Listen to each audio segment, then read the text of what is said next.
बेनज़ीर, आप सबसे पहले कहिएगा, क्या राय है आपकी? क्या आप समझती हैं पाकिस्तान तहरीक इंसाफ बड़ी तंग आई हुई है, और जिस तरह से उमर अयूब साहब गिला कर रहे हैं कि अब तो उनके कायद तक भी रसाई नहीं दी जा रही, मुलाकातें नहीं करवाई जा रही, तो उनका हक है, एहतजाज करना बनता है, ये उनका मौक़िफ़ दुरुस्त है?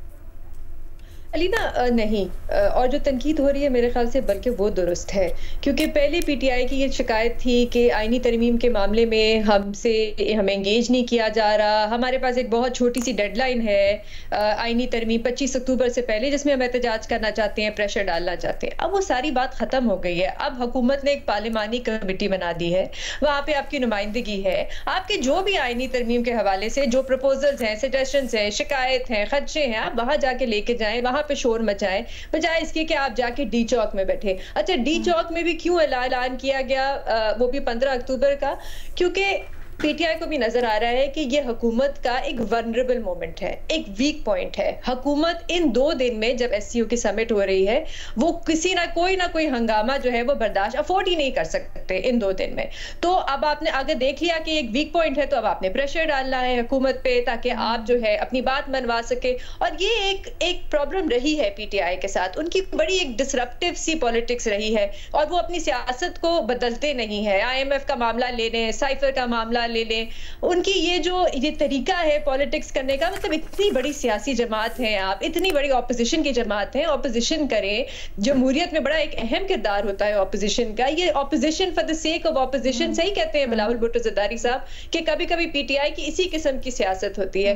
और अलीना, मैं तो यहाँ पे ये भी कहूंगी कि अपने कारकुनान का सोचें, उनको आप आगे कर देते हैं, खुद आप पीछे से गायब हो जाते हैं। अभी आपको नजर आ रहा है कि इस्लामाबाद हाई अलर्ट पे है, वहां पे फौज भी है, रेंजर्स भी हैं, कंटेनर्स लगे हुए हैं, सेक्शन 144 लगा हुआ है।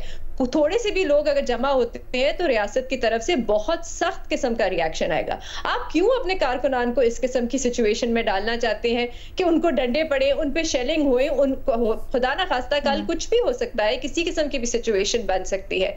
लेकिन यहाँ पे मैं ये भी कहना चाहूंगी कि हुकूमत को भी कोशिश करनी चाहिए कि इस मामले को हल करे। जैसे आपने बताया कि पीटीआई की जो सियासी कमेटी है, पॉलिटिकल कमेटी, वो कहते हैं कि हमें अगर इमरान खान साहब तक रसाई नहीं मिली तो हम 15 अक्टूबर को निकलेंगे। तो मुझे इस बयान से ऐसा लग रहा है कि शायद एहतजाज करने का प्लान नहीं है, एक प्रेशर टैक्टिक है कि आप हमें एक्सेस दें इमरान खान साहब का, वरना हम जाके एहतजाज करेंगे। तो आप दे दें उनको एक्सेस। वो उनकी बहन मिलना चाहती हैं, उनके वकील मिलना चाहते हैं, उनके डॉक्टर मिलना चाहते हैं, तो आप मिलने दें। आपने भी एक जिद बनाई हुई है। दूसरा जो मसला है वो आईनी तरमीम का है। यहाँ पे मेरे ख्याल से हुकूमत की तरफ से कोई ना कोई गारंटी आनी चाहिए कि ये जो मामला है इसको आप 25 अक्टूबर से पहले जल्दबाजी में ये जो आईनी तरमीम है लाके इसको पास नहीं करवाएंगे, इस पे सही तरीके से बहस कराएंगे, इस पे एक ब्रॉडर कंसेंसस बनेगा। ये मामला जो है 25 अक्टूबर से आगे भी जा सकता है। बल्कि मैं तो कहूंगी यहाँ पे होना ये चाहिए कि हुकूमत की तरफ से नोटिफिकेशन आ जाना चाहिए अगले चीफ जस्टिस का। आज 12 तारीख हो गई है, कुछ ही दिन रह गए हैं, आप नोटिफिकेशन निकाल लें, थोड़ा सा प्रेशर अपने ऊपर कम करें। वैसे अब क्या नोटिफिकेशन का मामला है भी, क्योंकि आईनी तरमीम जिस तरह से और उसके पीछे जो मकासद बताए जा रहे हैं वो तो सुप्रीम कोर्ट का मामला ही नहीं है, वो तो फेडरल कॉन्स्टिट्यूशनल कोर्ट का मामला है, और वहाँ पर एडजस्टमेंट करना है। तो डज इट रियली मैटर कि नोटिफिकेशन हुकूमत निकालती है या नहीं निकालती? अलीना देखें, अभी तो हमें एग्जैक्टली पता नहीं है हुकूमत प्लानिंग क्या कर रही है, लेकिन क्योंकि हुकूमत का स्टार्ट जो था वो बहुत ही अजीब सा था। जैसे आपको भी पता है जिस किस्म की पहला जो ड्राफ्ट आया उसमें तो बहुत सी चीजें थी, सुप्रीम कोर्ट के हवाले से भी थी, आईनी अदालतों के हवाले से भी थी, एस्टैब्लिशमेंट के हवाले से भी थी, और जल्दबाजी में उसको पास कराने की कोशिश की। तो हुकूमत ने अगर थोड़ी सी कॉन्फिडेंस बिल्डिंग करने की यहाँ पे जरूरत है हुकूमत की तरफ से भी, आप कोई गारंटी दें। और अगले चीफ जस्टिस का नोटिफिकेशन मुझे तो समझ नहीं आता कि अभी तक क्यों नहीं आया। अगर ये मसला है ही नहीं सुप्रीम कोर्ट का, अगर सिर्फ आईनी अदालत का मामला है तो आप नोटिफिकेशन निकाल दें। अच्छा, ये थोड़ा सा डाइग्रेस करना हो जाता है, इसके ऊपर आगे जाके हम प्रोग्राम में बात करते हैं। लेकिन ये जो प्रेशर टैक्टिक वाली आपने बात की इरशाद भट्टी साहब, क्या ये वाकई में सिर्फ प्रेशर टैक्टिक है? ये फैसला क्यों किया गया, और क्या अगर ये प्रेशर टैक्टिक भी है तो इस वक्त ये दाव खेलना दुरुस्त था?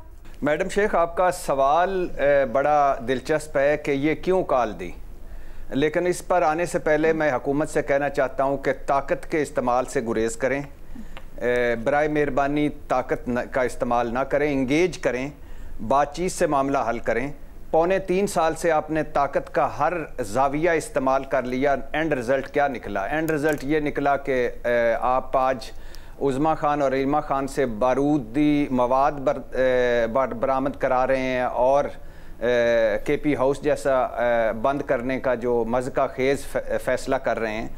तो अगर इमरान खान से उनके डॉक्टर की मुलाकात करवा दें तो कोई हर्ज नहीं है, बाकी मुलाकातें ना करवाएं, उनकी डॉक्टर की मुलाकात करवा दें, कोई हर्ज नहीं। अब आ जाएं इस सवाल पर मैडम शेख।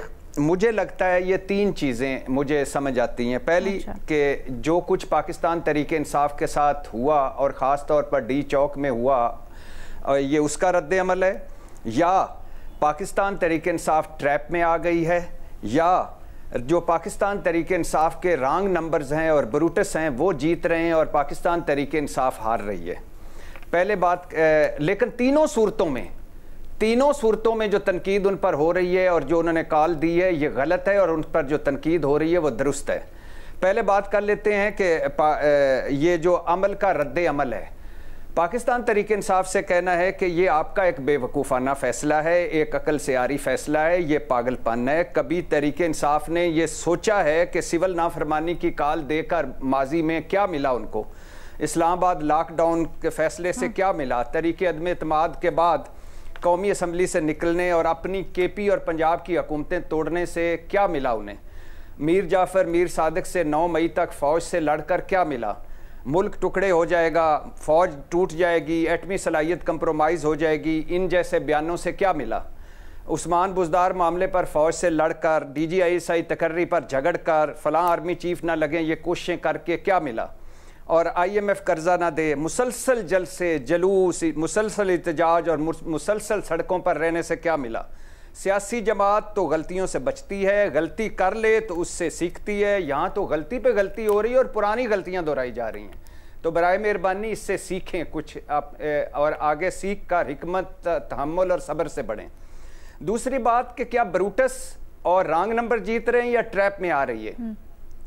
अब मैडम शेख, आपने माजी में एक मरतबा देखा होगा कि इमरान खान, और ये आ चुका है सारा कुछ टीवी पे, लेकिन मैं उसको आज थोड़ा सा तफसील से बताना चाहता हूँ कि इमरान खान और उनके 2 वज़ीरों ने सऊदी क़यादत के हवाले से एक लूज टॉक की, और वो इमरान खान साहब के अपने वज़ीरों ने वो सऊदी क़यादत तक ये बात पहुँचा दी, जिस पर सऊदी क़यादत इमरान खान से नाराज़ हुई, और इमरान खान जो अक़वाम मुत्तहिदा गए हुए थे सऊदी जहाज़ पर, वो जहाज़ उनसे वापस ले लिया गया। इमरान खान से मैंने पूछा था एक मरतबा कि वो 2 लोग कौन हैं, तो वो उन्होंने उन 2 लोगों का नाम बताया और मुझे कहा कि कभी नहीं बताना। मैंने कहा मैं नहीं बताऊंगा। उन्होंने उनका कहना था कि मैं उनके खिलाफ कार्रवाई करूंगा, और जो बात मैंने थोड़ी कही थी वो ज़्यादा बनाकर उन्होंने पेश की थी, तो वो उस वक़्त भी रॉन्ग नंबर्स थे, ब्रूटस थे, और अंदर से पाकिस्तान तहरीक इंसाफ को नुकसान पहुंचा। फिर आपको पता होगा कि इमरान खान साहब अमेरिका थे, तो वहाँ उन्होंने इस्लामोफोबिया पर चैनल बनाने की बात की, ईरान से सऊदी अरब की सुलह की बात की, और महातीर मोहम्मद को राज़ी किया कि वो मुस्लिम ममालिक का ब्लॉक बनाएं OIC के मुकाबले में, और उसके जवाब में महातीर मोहम्मद ने कोलालमपुर कॉन्फ्रेंस रख ली। और ब्रूटस पाकिस्तान तहरीक इंसाफ के 2 और लोग, जो इमरान खान साहब ने बाद में बताया कि इन लोगों ने ये सारा खेल खेला, वो उन्होंने फिर आगे जाके बात की। सऊदी अरब का दबाव पड़ा, इमरान खान नहीं गए मलेशिया, और बाद में तैयब उर्दवान को इमरान खान साहब ने नहीं बताया था, उनके साथ एक वज़ीर ने बैठे हुए बताया, जो उन्होंने आगे बता दिया, और सऊदी अरब भी नाराज़ हो गया। मतलब मलेशिया नहीं गए तो मलेशिया नाराज़, सऊदी अरब की बात की तो सऊदी अरब नाराज़। मैडम शेख, आपको याद होगा कि काशिफ अब्बासी के शो में वज़ीर ख़ारजा शाह महमूद कुरैशी ने कह दिया था कि अगर कश्मीर पर मुस्लिम ममालिक ने OIC ने साथ ना दिया तो हम OIC तर्ज पर नया ब्लॉक बनाएंगे। अब प्रोग्राम ख़त्म होने तक इतनी भगदड़ मची कि इमरान खान साहब से रब्ता हुआ, शाह महमूद कुरैशी से रब्ता हुआ, और हत्ता कि उस वक्त के army chief general Qamar Javed Bajwa ने काशिफ अब्बासी को फ़ोन किया कि आपने ये क्या उनको इस तरफ घेर घार के इस तरफ ले आए थे, आपको पता नहीं हम किन मुश्किलात में हैं। तो ये आज तक सोचा जा रहा है, और इमरान खान साहब बार बार पूछते थे, और जो शाह महमूद कुरैशी पर शुरू में अदम एतमाद था, अब तो खैर जेल में है तो अब एतमाद क्या कर रहे हैं, वो कह रहे थे कि ये इन्होंने कैसे दी बात, ये क्यों कही, किसके कहने पे कही? और फिर अभी कल शेर अफजल मरवत मैडम शेख जिन्होंने कहा कि रिजीम चेंज में सऊदी अरब भी शामिल है, इस पर इमरान खान गुस्से में आए और उन्होंने उनको निकाला और फिर उसके बाद बड़ी मुश्किल से उनकी वापसी हुई। अब मैडम शेख आपको पता है कि ये इमरान खान का फैसला नहीं है, इनसे कोई राब्ता नहीं है, ये पीटीआई सियासी कमेटी का फैसला है। और इससे पहले सुना जा रहा है कि पीटीआई में रॉन्ग नंबर्स और ब्रूटस घुसा दिए गए हैं और सुना जा रहा था कि पीटीआई का हाल करना है हमने इल्ताफ हुसैन की एमक्यूएम वाला। सुना जा रहा था कि माइनस इमरान पीटीआई होनी चाहिए, पीटीआई पर पाबंदी लगाने की बातें, ये इंतशारी टोला है, मुल्क दुश्मन है, ये आलाकार हैं दुश्मनों के। ये फैसला जो 15 अक्टूबर का है, ये फैसला सपोर्ट करता है इन सारी चीज़ों को। अब ये पीटीआई हार्ड लाइनर्स का फैसला है और रद्द अमल का फैसला है, या पीटीआई ट्रैप में आ गई है, या पीटीआई में ब्रूटस और रॉन्ग नंबर्स आ गए हैं, ये बड़ी जल्द पता चल जाएगा। क्योंकि इस पर भी पीटीआई के जो कुछ लोग हैं वो उस सियासी कमेटी के मिनट्स मंगवा कर बैठे हुए हैं कि ये बाहर के 2 बंदों के अलावा जो पीटीआई के बाहर के लोग हैं, बाकी किन किन ने क्या क्या बातें की और वो उससे पहले कहाँ थे और क्या क्या कर रहे थे। तो और ये मैं बेनज़ीर की बात को इसको भी सेकंड ज़रूर करूँगा कि ये ब्लफ गेम है कि अब हुकूमत कोई अफोर्ड नहीं कर सकती एहतजाज, लिहाजा कम अज़ कम हमारी इमरान खान तक रसाई हो जाए ये कॉल देने से। और मुझे लगता है कि पीटीआई ये कॉल वापस ले लेगी। बहरहाल जो भी हो, पीटीआई को फैसला वापस लेना चाहिए, मगर ये सिर्फ कोई एक एंगल का फैसला नहीं है, इसमें काफ़ी एंगल हैं और ये जल्द पता चलेगा कि इसका जो मेन इसका मरकज़ी किरदार है वो कौन है।